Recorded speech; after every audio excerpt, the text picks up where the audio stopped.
One of the hard lessons of history is that it has a way of defying even the best of intentions, especially on matters of war and peace.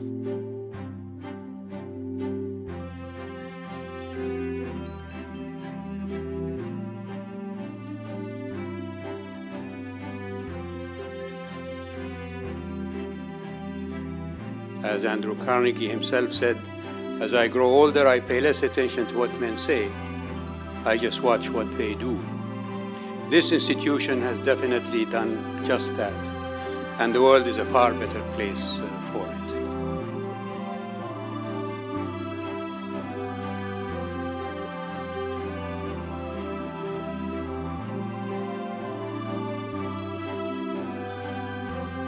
I appreciate the work Carnegie Endowment does.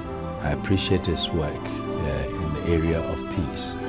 And above all, an approach that says we want to make a difference. It is truly a global think tank which is completely and appropriately reflective of the nature of the challenges that we face today.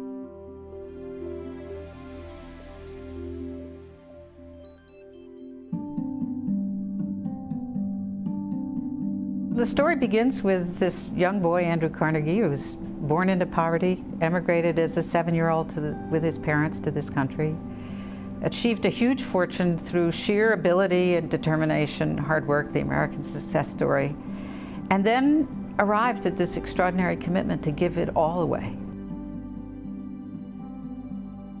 He created 2,000 public libraries and 24 institutions. The issue that was as close to his heart as any was international peace. And so he created the Carnegie Endowment for International Peace. Going all the way back to that great gift of $10 million that Andrew Carnegie made, realizing full well that for him and a lot of other industrialists at the time, achieving international peace was only done through enhancing international law and building international institutions that would support that goal, which was a lofty one. Mr. Gorbachev, open this gate. For more than half a century, the world was defined by the Cold War. But by about 10 years ago, it was clear that the new driving force, the shaping force of international affairs was globalization. There was a time when Washington was the sole power in the world. The world has changed. There are other very important power centers. Being on the ground there is a way of having much more influence than trying to do all this from a Washington-centered organization. And that was the vision that brought us to try to create the world's first global think tank.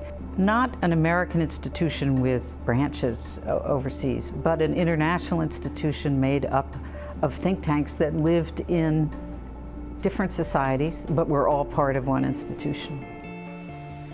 We have to understand the rest of the world much better than we have in the past.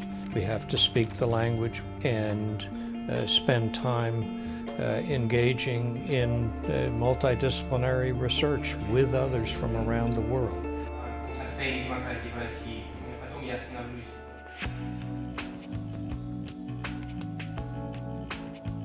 First of all, you can't be a global think tank without having a presence in China. Plain and simple. If we can find ways to enhance understanding and to increase cooperation with China on these major global issues that affect the entire world, we also have an opportunity then to help transform the U.S.-China relationship into something that is more richer and something that's contributing to the world.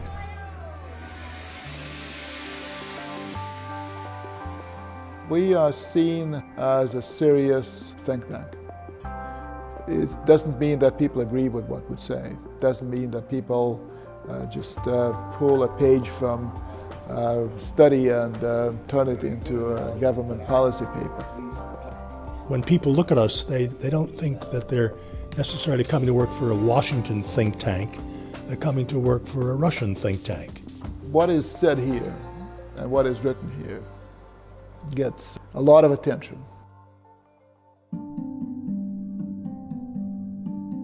Carnegie Europe has a unique role in Europe. And that is not to work on EU issues and not to work on the familiar transatlantic US, NATO, Europe kind of issues, but to work on the global issues in Europe, to work on Europe's relations with China, with the Middle East, global issues like nuclear and proliferation issues, trade, climate. That's the niche we occupy in Europe.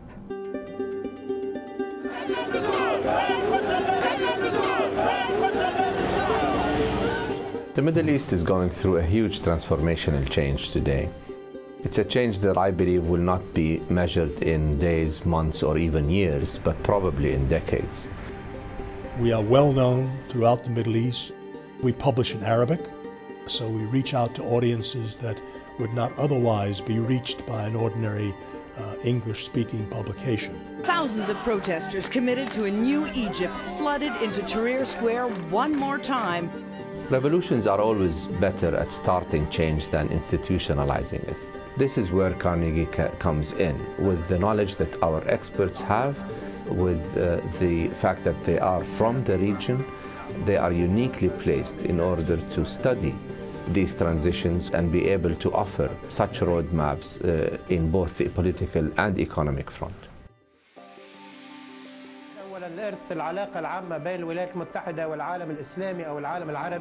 The historical significance of what's happening in this Arab Spring is that it isn't about us.